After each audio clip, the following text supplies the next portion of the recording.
इस वंश का सबसे भकलोल शासक, सबसे खराब शासक, जितना बोला जाए ये बिंदुसार का सब कम है। काहे कि बिंदुसार जो था ये हमेशा मदिरा में और नाच देखने में हमेशा उसी अपना सब धन इसमें ये लुटाता था। तो जय हिंद, नमस्कार प्यारे साथियों। आज जो है हम लोग हिस्ट्री को देखने वाले हैं। हिस्ट्री जो है, हिस्ट्री में एंशिएंट हिस्ट्री में जो जो घटना जब हुआ है उसके बारे में हम लोग जानने वाले हैं। सबसे पहले आप लोग को ये जानना जरूरी है कि हिस्ट्री जो है इतिहास कहते किसे हैं।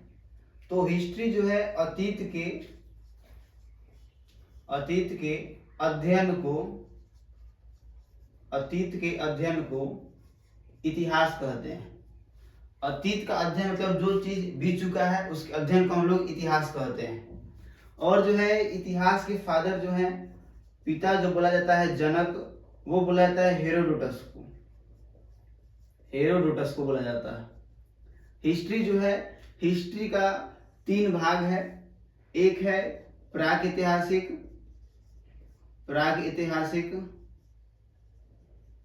दूसरा है आध ऐतिहासिक और तीसरा है ऐतिहासिक।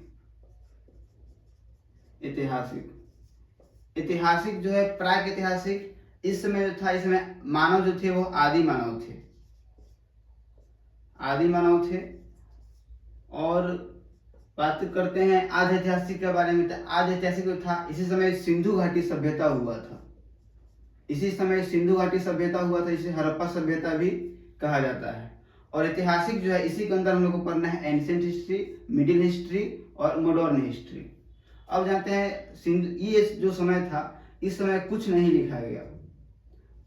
लिखा गया। और ये समय जो था सिंधु घाटी सभ्यता, तो सिंधु घाटी सभ्यता के समय लिखा तो गया, वो लोग बहुत कुछ लिख के गए हैं, लेकिन इसको अभी तक पढ़ा नहीं जा सकता है। और ऐतिहासिक जो है, इसमें लिखा भी गया है और पढ़ा भी गया है। प्राक ऐतिहासिक जो है, इसी में आता है पाषाण काल। और पाषाण काल जो था ये भी 3 टर्म में डिवाइडेड है। अब बात करते हैं सिंधु घाटी सभ्यता। तो सिंधु घाटी सभ्यता जो है, सिंधु घाटी सभ्यता में बताया गया है कि इस समय लोग जो थे कैसे रहते हैं। इसमें प्रमुख शहर जो थे सिंधु घाटी सभ्यता में हड़प्पा हो गया। हड़प्पा का खुदाई हुआ था, इसका नामकरण जो किए थे वो जॉन मार्शल किए थे। और सबसे पहला स्थल जो खुदाई हुआ था वो हड़प्पा ही हुआ था, 1921 में हुआ था और दयाराम साहनी ने करवाया था। अब बात करते हैं हम लोग ऐतिहासिक के बारे में बात करते हैं। ऐतिहासिक जो है, तो सबसे पहले हम लोग का आया पाषाण काल के बाद आया सिंधु घाटी सभ्यता जब खत्म हुआ, तब सिंधु घाटी सभ्यता खत्म होने के बाद आया हम लोग का, सिंधु घाटी के बाद आया वैदिक काल जो था, वैदिक काल में ही बहुत सारा वेद का रचना होता है। वैदिक काल में जैसे ऋग्वेद हुआ, हम लोग के 4 वेद हैं, ऋग्वेद, यजुर्वेद, सामवेद और अथर्ववेद। तो 4 वेद जो था इसी समय रचना होता है। और जैसे रामायण हो गया। अब सब बारे में डिटेल में जानेंगे हम लोग। ऋग्वेद जो है, इसके उपवेद आयुर्वेद होते हैं। ऋग्वेद का उपवेद है आयुर्वेद। और ऋग्वेद जो है, इसमें केवल मंत्र के बारे में बताया गया है। जो हम लोग बोलते हैं ओम भूर्भुवः स्वः, यह गायत्री मंत्र जो है, यह भी ऋग्वेद से ही लिया गया है और ये सूर्य भगवान को समर्पित है। उसके बाद है यजुर्वेद का उपवेद है धनुर्वेद। और यजुर्वेद जो है, इसमें केवल मारपीट के बारे में, युद्ध के बारे में बताया गया है। उसके बाद आता है आप लोग का सामवेद जो है, तो सामवेद का उपवेद है गंधर्ववेद। और सामवेद में केवल बताया गया है गीत के बारे में, संगीत के बारे में। जो सारेगामा पधानिसा है, यह भी सामवेद से ही लिया गया है। अब लास्ट में आती है अथर्ववेद का मुख्य जो है वह है शिल्पवेद। और अथर्ववेद जो है, इसके अंदर बताया गया है जादू टोना के बारे में, जो जादू टोना भूत पिशाच सब होता है, इसके बारे में बताया गया है। और इसी समय इस रचना होता है रामायण जो था। रामायण में टोटल 12,000 श्लोक थे, लेकिन वर्तमान में भी उसको आसान बनाने के लिए उसमें 24,000 श्लोक और 7 गो कांड, उसमें 7 खंड हो चुके हैं। अब बात करते हैं महाभारत की। तो महाभारत जो था, इसको लिखे थे वेद व्यास। इसमें टोटल 88,000 श्लोक था, लेकिन इसको आसान बनाने के लिए इसमें टोटल अभी 1 लाख श्लोक हो गया है रामायण के अंदर। जब ये वैदिक काल खत्म होता है, तब आता है महाजन पद। और महाजन पद जो है टोटल 16 ठो महाजन पद थे, टोटल 16 महाजन पद। और 16 महाजन पद में सबसे महान जो था वह था मगध। 16 महाजन पद में सबसे महान जो था वह था मगध। अब जानते हैं हम लोग मगध के बारे में। टोटल था 16 महाजन पद, टोटल 16 महाजन पद, जिसमें सबसे महान जो था वह था मगध। सबसे बड़ा और सबसे महान जो था वह था मगध। और मगध पे है अभी तक इस पे 7 राजवंश शासन किए थे। इसका याद रखने का ट्रिक है हसीन मशुक शाह। जैसे ह से सबसे पहले हर्यक वंश का राज चला, हर्यक वंश आए, हर्यक वंश के बाद आए शिशुनाग वंश, शिशुनाग वंश शासन किए। उसके बाद आए मौर्य वंश, नहीं मौर्य वंश से पहले आए नंद वंश, नंद वंश के बाद आए मौर्य वंश। उसके बाद आए शुंग वंश, उसके बाद आए कन्नौ वंश, और कन्नौ वंश के बाद आए सतवाहन वंश, सतवाहन वंश। मतलब 7 राजा इस पे शासन, 7 गो वंश जो था मगध पे शासन किया था। कौन कौन? तो हर्यक वंश, शिशुनाग वंश, नंद वंश, मौर्य वंश, शुंग वंश, कन्नौ और सतवाहन वंश। अब बात करते हैं हर्यक वंश के बारे में। तो हर्यक वंश के संस्थापक जो हैं, हर्यक वंश के संस्थापक बिंबिसार हैं। और बिंबिसार जो था यह प्रथम ऐसा राजा था जो अपना अस्थाई सेना रखा हुआ था। बिंबिसार जो था वह अस्थाई सेना अपना रखा हुआ था, लेकिन बिंबिसार जो था यह अपने राज्यपाट को शादी के माध्यम से बढ़ाता था। ये जो था अपने राज्यपाट को शादी के माध्यम से बढ़ा रहा था। 3 गो लड़की से शादी किया था, एक थी महाकोशला और एक चेलना और एक क्षेमा। देखिए पहले क्या था, पहले का लड़की जो थी वह मासूम हुआ करती थी, वह किसी भी मतलब किसी बात को अच्छा समझ जाती थी, तो राजा लोग इस का फायदा उठाते थे। पहले के राजा लोग का शायद एकदम लड़की मासूम होता था, सब फंसा फंसा के 3-4 कर लेता था सब। आज के जमाने में 1 से 2 होगा तो अब कितने ड्राम में कसा जाएगा कोनो ठीक नहीं। वैसे ये जो हर्यक वंश का संस्थापक बिंबिसार जो था, बिंबिसार शादी के माध्यम से अपने राज्यपाट को बढ़ाता था। शादी के माध्यम से राज्यपाट को 3 गो शादी किया था, महाकोशला, चेलना और क्षेमा। इसी का बेटा आया अजातशत्रु। सबसे पहले बिंबिसार, बिंबिसार के बाद इसी का बेटा आया अजातशत्रु। अजातशत्रु जो था, अजातशत्रु अपने पिता को मार देता है। सबसे भकलोल शासक था इस वंश का। जो अजातशत्रु जो था सबसे भकलोल, अपने पिता को ही मार देता है राजपाट के लिए, अपने पिता को मारकर और खुद राजा बन जाता है अजातशत्रु। अजातशत्रु जो था इसने पाटली ग्राम की स्थापना की। सबसे पहले पटना जो था गांव का स्थापना हुआ, उसने पाटली ग्राम। तो पाटली ग्राम का स्थापना जो हुआ, पाटली ग्राम का स्थापना वो किया था अजातशत्रु किया था। और युद्ध में ये महाशिला कंटक नामक हथियारों का भी प्रयोग किया करता था। अजातशत्रु जो था इसका बेटा आया उदयन, इसका बेटा आया उदयन। उदयन जो था यह भी अजातशत्रु को मार देता है और खुद राजा बन जाता है।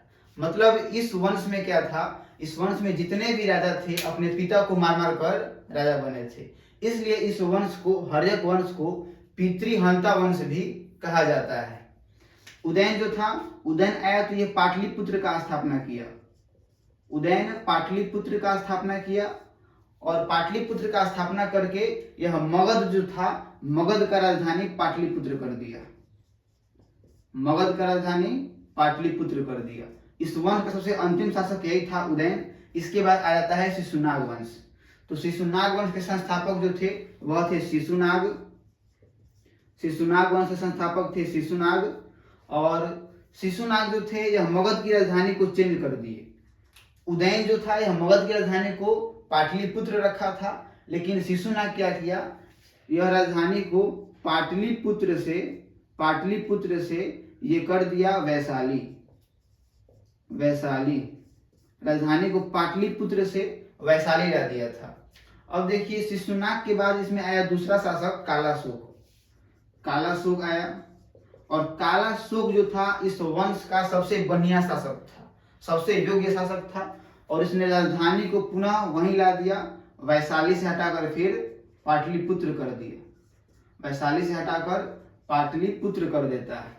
तब ऐसे क्या होता है, शिशुनाग वंश जो था, शिशुनाग वंश का ये खत्म हो जाता है। इसमें एक और राजा थे शिशुनाग वंश के अंतिम शासक, उनका नाम था नंदीवर्धन, लेकिन उनके बारे में नहीं जानना है। आगे देखिए, आगे हम लोग का नंद वंश। तो नंद वंश में दो राजा थे, महापद्म नंद और धनानंद।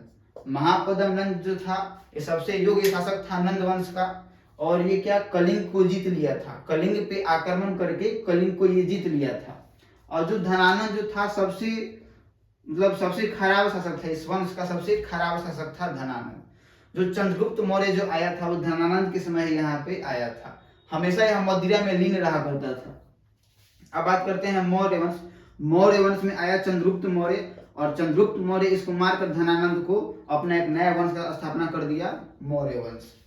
मतलब नंद वंश में अंतिम था धनानंद, धनानंद को चंद्रगुप्त ने मारकर अपना एक मौर्य वंश का स्थापना कर लिया। चंद्रगुप्त शासक करता है बहुत दिनों तक, उसके बाद चंद्रगुप्त के बाद इसका बेटा आता है बिंदुसार। बिंदुसार मतलब ये जो था इस वंश का, चंद्रगुप्त मौर्य का बेटा जो था बिंदुसार, इस वंश का सबसे भकलोल शासक, सबसे खराब शासक। जितना बोला जाए ये बिंदुसार का सब कम है, क्योंकि बिंदुसार जो था ये हमेशा मदिरा में और नाच देखने में हमेशा उसी अपना सब ध्यान इसमें ये लुटाता था। कुछ भी अपने जीवन में ऐसा काम नहीं किया है कि इसके बारे में जाना जाए। अगर इसके बारे में जानना है तो या तो इसके पिता के बारे में पढ़िए, नहीं तो इसके बेटा अशोक के बारे में पढ़िए, अशोक के बारे में पढ़िए। ये ही दो महान, अगर अशोक के बारे में पढ़िएगा तो पता चलेगा कि इसके पिता थे बिंदुसार, चंद्रगुप्त मौर्य के बारे में पढ़िएगा तो पता चलेगा कि ये थे बिंदुसार। नहीं तो इसके अलावा ये अपने जीवन में कोनो नहीं काम किया है। एगो सीरिया देश है, सीरिया देश से एगो राजदूत आया था, तो राजदूत से 3 गो चीज मांगा था, 3 गो चीज मांगा, मीठा शराब, अंजीर और दार्शनिक। तो अब इसके लिए सब भकलोल थोड़े है, सब कोनो गधे थोड़े है सब राज्य का। और जो उद्देश्य का था, जो सीरिया देश का था, तो सीरिया देश में था वो क्या किया इनको कि मीठा शराब दे देता है, अंजीर ड्राई फ्रूट होता है, अंजीर दे देता है, लेकिन इनको दार्शनिक की, किसी भी देश को, राज्य को चलाने के लिए दार्शनिक की आवश्यकता होती है, और इनको वो दार्शनिक नहीं देता है। तब इसका बेटा आता है अशोक महान, अशोक राजा बन जाता है। और अशोक महान जो था, दुनिया में 2 ही आदमी के नाम के आगे पहले महान लगता है, एक है अशोक महान और एक है सिकंदर महान। अपने जो हम लोग का भारत देश का सीमा जो था यह बांग्लादेश से भी आगे लेके उधर तक चला गया था।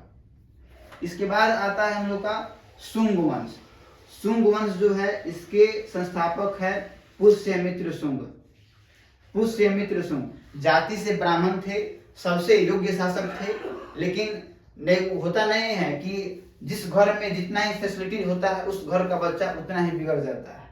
तो ये पुष्यमित्र जो थे, इनका एक बेटा था, इसका नाम था अग्निमित्र। इसका बेटा था अग्निमित्र। ये भी अपने जीवन में कुछ भी काम नहीं किया, बस पिता का सब धन दौलत था, उसी को एगो लड़की के पीछे पूरा बर्बाद कर दिया। एगो लड़की से इसको प्रेम हो जाता है, इसका नाम था मालविका, नाम था उसका मालविका। और इसी के पीछे अपना पूरा राजपाट सब बर्बाद कर देता है, बर्बाद कर देता है। और इन दोनों के प्रेम कहानी पर एगो थे कालिदास। कालिदास एक किताब लिखते हैं जिस किताब का नाम था मालविका अग्निमित्र। मालविका अग्निमित्र, मालविका अग्निमित्र, ये किताब जो था इन्हीं दोनों के प्रेम कहानी पे कालिदास ने लिख दिया इस किताब को, मालविका अग्निमित्र। उसके बाद इस वंश का सत्यानाश कर देता है। जो ये था अग्निमित्र, यह एक लड़की के पीछे पड़ के इस वंश को पूरा बर्बाद कर देता है, खत्म कर देता है। तब इसमें आता है कौरव वंश। कौरव वंश जो था, कोनो अच्छा इसे नॉर्मली शासन किया है सब अच्छा से, लेकिन कोनो इसमें बात नहीं है जो प्रमुख है जिसको पढ़ा जाए। इसको स्किप करके आगे देखा जाए सातवाहन वंश। सातवाहन वंश जो है, सातवाहन वंश के सातवाहन वंश जो है, सातवाहन वंश के संस्थापक जो है वह है सिमुक। सातवाहन वंश के संस्थापक जो है वह है सिमुक। सिमुक जो थे वह इस वंश का स्थापना किए थे। और इसमें दूसरा राजा जो आया वह आया गौतमी पुत्र सतकर्णी। गौतमी पुत्र सतकर्णी। सतकर्णी जो आया सबसे योग्य शासक था इस वंश का, वही आया। तो सबसे पहले भारत में भूमि दान जो ब्राह्मणों को दिया जाता है, मतलब दक्षिणा के बदले यह भूमि दिया करता था ब्राह्मण। गौतमी पुत्र सतकर्णी जो था इस समय जो था वह मातृसत्तात्मक अधिक था। मतलब कि अगर किसी व्यक्ति की पहचान होती थी तो उसके पिता के नाम से नहीं, उसके माता के नाम से उसका पहचान होता था। किसके समय? तो गौतमी पुत्र सतकर्णी के समय। जब इन लोगों का शासन खत्म हो जाता है तब आता है ISPK। आई से इंडो ग्रीक के लोग आए, इंडो ग्रीक के लोग यहाँ पे शासन किए। उसके बाद एस से शक आए थे, शक आकर यहाँ पे शासन किए। फिर पी से पल्लव वंश आए थे और के से कुषाण वंश आए थे। कुषाण वंश के अंतर्गत ही कनिष्क सब पूरा इसके अंदर आ जाता है। जब ये 7 गो राजवंश का शासन खत्म हो गया, ये ISPK का शासन पूरा कर लिया सब, तब आया जी मतलब जी से गुप्त वंश और वी से वर्धन वंश। ये दोनों आया, गुप्त वंश और वर्धन वंश।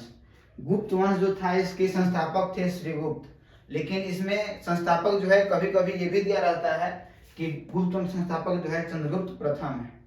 वास्तविक संस्थापक पूछेगा तब होगा चंद्रगुप्त प्रथम, नहीं तो ऐसे पूछेगा गुप्त वंश का स्थापना कौन किया था तो श्रीगुप्त हो जाएगा। इसके बाद आया वर्धन वंश। तो वर्धन वंश में पहला राजा जो थे उनका नाम था पुष्यभूति था पहले राजा इसमें का। फिर इसके बाद आया प्रभाकर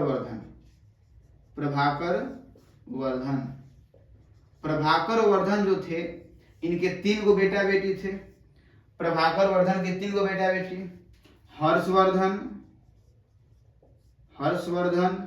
राजवर्धन और एक थी राजश्री, इनकी बेटी थी राजश्री। तो ये जो थे राजश्री की शादी जो है वह नंदीवर्धन के साथ करा देते हैं। नंदीवर्धन के साथ इसका शादी हो जाता है और इसको जो मार देता है एक देवगुप्त था। देवगुप्त